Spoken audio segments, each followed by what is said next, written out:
Ladies and gentlemen, you can just look at factcheck.org, Schiff's parody and Trump's response.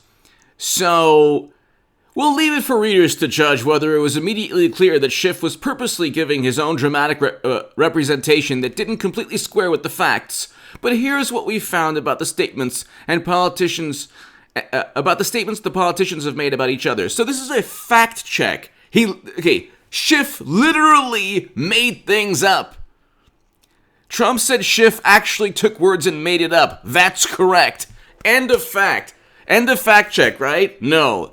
Whenever it came to President Trump, well, we're gonna let people come to their own conclusions, and we're not going to say that Democrats categorically engaged in the typical fantasy or the tinfoil hat nonsense, where if they didn't have direct evidence or proof, they just literally made things up. So he manufactured a statement, then called it a parody. So fact check, this is the first impeachment, mind you.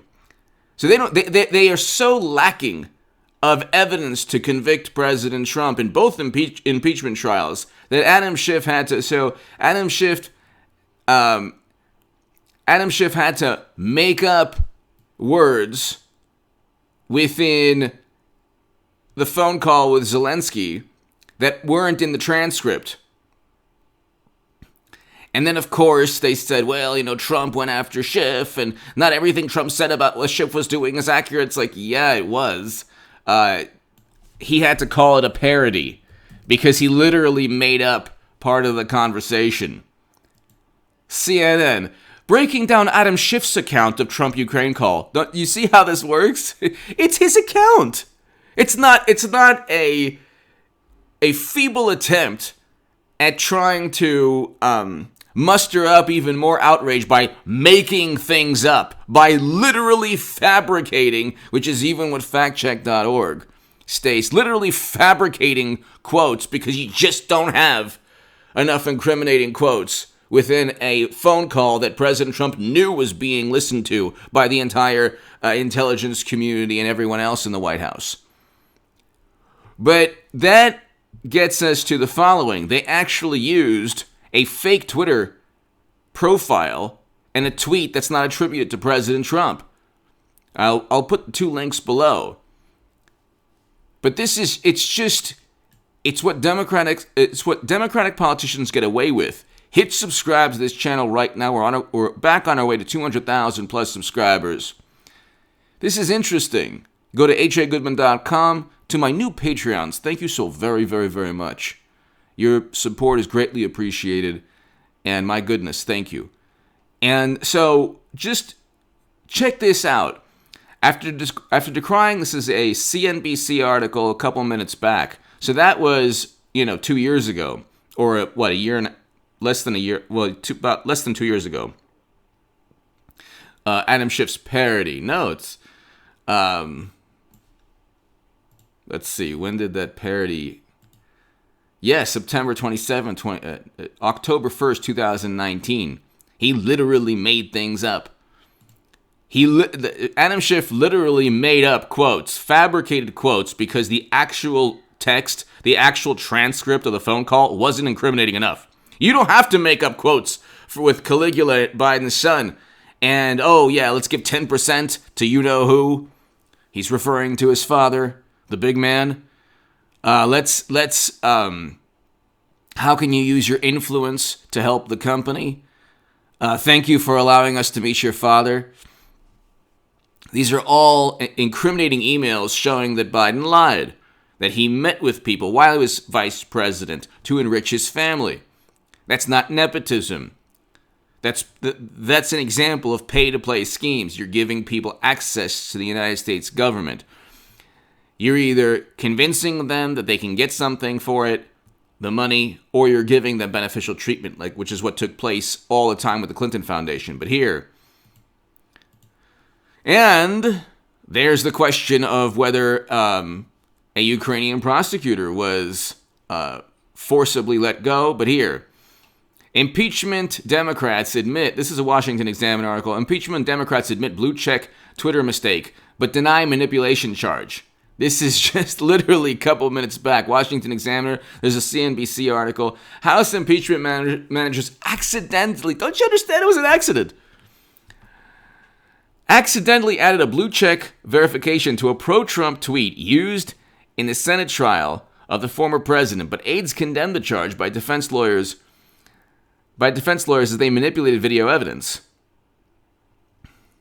Senior House Democrat aides for the managers acknowledge a graphic they displayed during the trial showing a pro-Trump tweet accidentally had a blue verification checkmark, but said the content of the tweet was entirely accurate. What? Well, why are you manipulating whether it has anything to do directly with Trump? Oh, that's right, because you lack a cohesive argument. He didn't direct or tell anyone what to do. You lack a compelling argument. Your claims cannot be backed up by fact or evidence. He didn't. It was a horrendous protest. Shouldn't have happened that day. There should have been a national dialogue and discourse or debate that fostered by the president. But there shouldn't have been protests that day. The tragedy should not have taken place. But that was not directly his fault. He did not tell people to commit illegal activity. And if you want to say he compelled people, he incited people, you're going to have to prove, first of all, in the court of law, they're not going after him. The Attorney General of D.C., the mayor of D.C. haven't leveled charges. Why? The federal government hasn't leveled charges at him. Why? Because they can't in a court of law. He's protected under the First Amendment. But here, if anything, it is further evidence that President Trump's attention and knowledge of what was being openly planned on January 6th by his followers, even those without Twitter verifications. What? The tweeter Jennifer Lynn Lawrence this week said her Twitter account does not have the blue checkmark that the social media giant used to indicate a verified account. This is important because the verified account status would lend credibility to perhaps Trump knowing people, Trump planning with people associated with him. So planning something or directing followers. Anyway, here, the impeachment managers used two of her tweets in the trial. One of them, retweeted by Trump, declares, we will bring it to D.C. on January 6th. So President Trump retweeted a tweet that was not written by a blue checkmark. They did so specifically because with that blue checkmark they could say, well, it was a concerted effort by people that he knew, or that by people that were close to the president. Because there's some status to having a blue checkmark, because you're smart enough to give Twitter all your personal information. Wow. In a subsequent tweet, look, I don't have Twitter. I haven't had Twitter for 2 years. I told people, delete your Twitter account. It is a cauldron of negativity, contempt. It's the worst. It is the worst media platform. If the devil himself made a platform on social media, it would be Twitter. But here, the impeachment managers who used two of her tweets in the trial, one of them retweeted by Trump, declares, we will bring it to D.C. on January 6th. So that's the way Trump speaks. What does that mean? We will bring it does not mean I am going to plan a rebellion. In the minds of Democrats, it does. In the minds of any rational human being, it does not. In a subsequent tweet, Lawrence said, we are bringing the cavalry to D.C. Well, there you go. These are like, this is bravado that has nothing to do with planning or orchestrating or directing or specifically stating you must engage in this type of illegal activity. I mean, if you see, this is one thing that Republicans don't do. They can have a montage, a 2-hour montage, where you don't even have to edit that. You don't even have to slice and dice the editing of Hollywood and blue check marks and Hollywood producers and directors and actors, all the vile, disgusting things they've said about President Trump. What's his name? Fonda, who wanted to go ahead and who insulted President Trump's son in the most vile manner. Also, that there was some criminality within that tweet. And you had, Madonna wanted to do something to the White House the day of the inauguration 4 years ago. You had hashtag wrong Trump when President Trump's brother passed away. So they try to say that Trump is this vile human being. They're actually the vile human beings who pretend, or many of them are the vile human beings who feign this indignation and outrage when President Trump is mean to people or insults people. But he doesn't ever say hashtag wrong so-and-so. Hashtag wrong Trump meant they wanted President Trump, to lose his life, not his brother. So that's the mindset of these wonderful, morally superior individuals. But here, Lauren said she used cavalry as a religious term and did not mean cavalry, which impeachment manager was Eric Swalwell. Eric Swalwell, by the way, fell in love and had a romantic relationship with a foreign intelligence operative. But that's another story. He's also accused of passing gas on national television, but that was actually Chris Matthews. I'm the only person who caught on to that. Used during his presentation to imply Lawrence was promising to bring an army. See, this is like, she obviously was using the cavalry to mean the cavalry, like, horseback and it's a military reference. She was obviously using a military reference, but still that doesn't show that President Trump wanted to direct like Napoleon from Elba, direct this rebellion. It's not, that didn't happen. Now, again, what took place, the tragedy that took place was just horrendous. The loss of life was horrendous. And Democrats, are silent about the loss of life and the $1 to $2 billion in property damage, which is also absolutely 19 lives lost during peaceful protests that they presided over. Democratic organizations, media covered up all the atrocities. But you can expect the duplicity there. And all the wonderful liberal pundits or progressive pundits, where were they during the marches? Oh, that's right. They were nowhere to be found. MIA.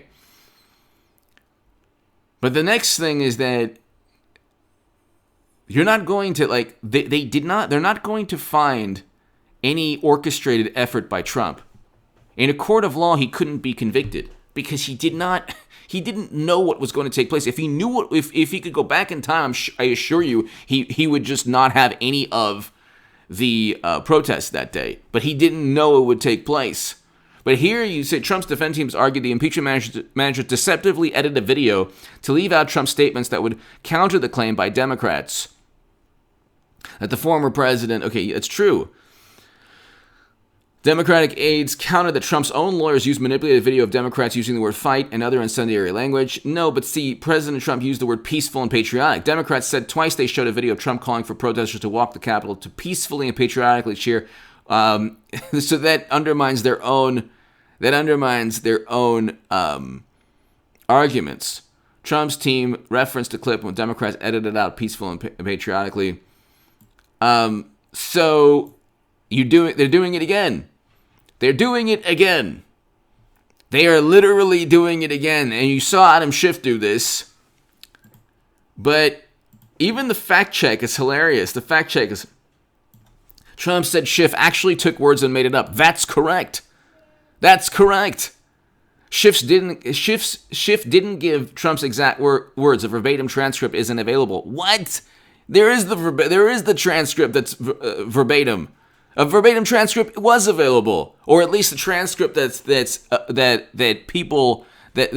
was sent out. Nor does Schiff give the exact words in a White House release memo of the call. That's exactly the point. See, which was based on notes and recollections of staff. This is the problem with fact-checking organizations. They twist themselves into pretzels, moving away from fact simply to just, Trump. Schiff didn't use Trump. A verbatim transcript isn't available. Well, what does that have to do with anything? Nor does Schiff give the exact words in a White House release memo. They impeached him on the White House release memo with the ellipsis. That was exactly why they impeached him. They didn't impeach him because there was a memo that didn't exist that very almost certainly might have showed that he was trying to strong-arm Zelensky. Look at the way fact check, oh my God. So instead of simply saying, Leaving it at that, Trump said Schiff actually took words and made it up. That's correct. End of story. That's it. He made up words. It's, well, he didn't give Trump's exact words. Yes, end of story. Stop there. A verbatim transcript isn't available. What? I mean, nor does Schiff give the exact words in a White House released memo of the call. That's the transcript. That's the transcript they impeached Trump from,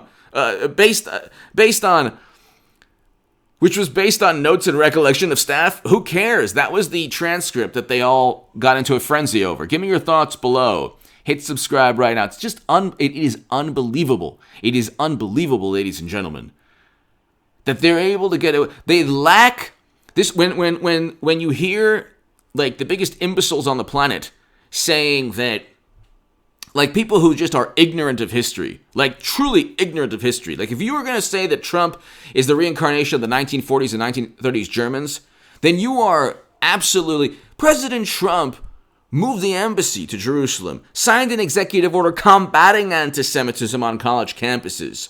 He's done more for Jewish people around the world and Israel than any... I can't name a president that's done more than President Trump. Maybe I'm wrong. But if you're going to equate Trump because of mean tweets and insults to the 1930s and 1940s Germans, you are completely clueless as to, well, I mean, look what AOC stated. I wrote about that in the Jerusalem Post. Read my Jerusalem Post article on hagoodman.com. Yad Vashem refuted her revisionist history. Anyway, give me your thoughts below. They literally have to make things up because they don't have a compelling enough argument in either impeachment case. Give me your thoughts. Thank you. I'll be back numerous times today. Hit subscribe right now. Thank you.